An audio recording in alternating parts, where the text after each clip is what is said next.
À cet instant de ma jeunesse, le verbe vivre a changé de sens. Il exprimait désormais le destin de ceux qui avaient réussi à atteindre la mer des Chantards. Pour toutes les autres manières d'apparaître ici-bas, exister allait me suffire.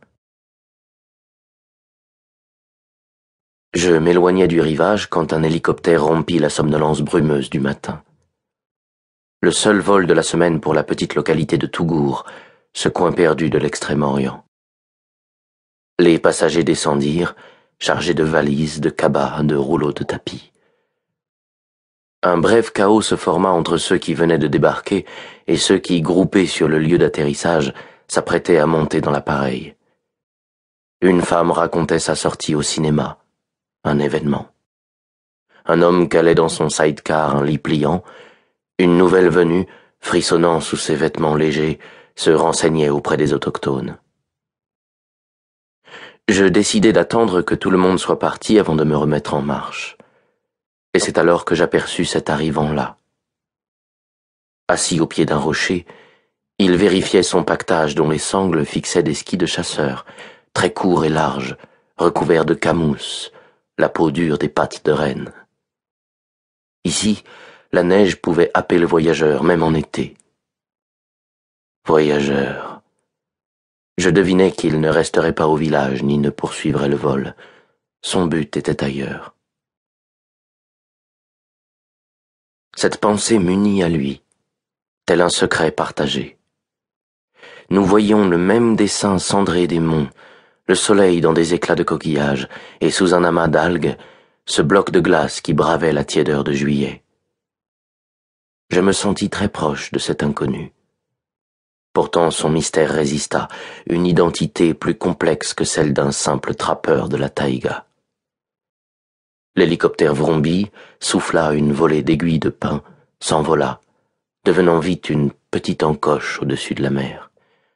L'homme se leva, endossa son fardeau, dansota pour mieux l'équilibrer, sans remarquer mon guet, au creux d'une dune. Se détournant de la bande côtière, si utile dans ces contrées sans route, il rejoignit la forêt, cherchant à se rendre tout de suite invisible. Je suivis le sillage de ses pas, le craquement d'une branche, une tige couchée. Il laissait peu de traces.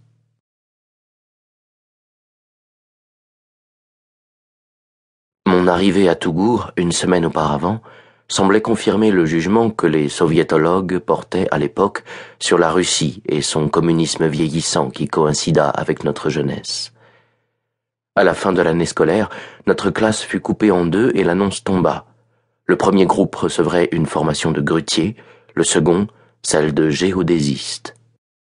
Âgés de 14 ans, nous manifestions des aptitudes inégales, et malgré le nivellement de la vie en orphelinat, on trouvait parmi nous des surdoués et des cancres, des stakhanovistes teigneux et des fainéants convaincus.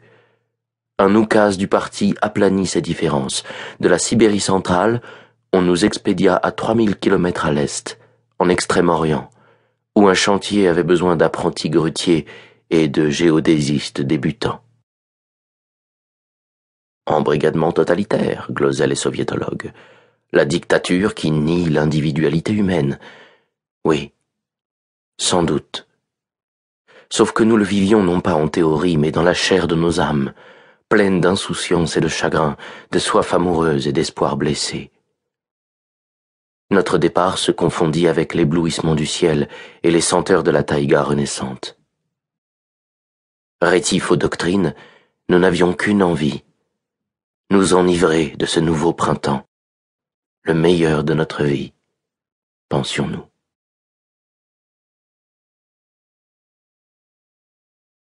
L'apprentissage débuta à Nikolaïevsk, sur la rive gauche de l'Amour, à 1 heure du Pacifique, nous informa-t-on avec une pointe de fierté. La chance de voir l'océan ne se présenta pas, nous restions sur les berges de l'estuaire.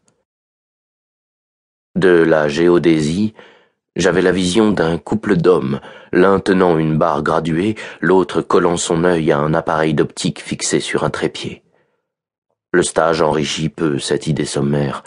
Négligeant la précision du vocabulaire, nos maîtres désignaient leurs outils comme truc, bidule, ou plus emphatiquement, toutes ces conneries.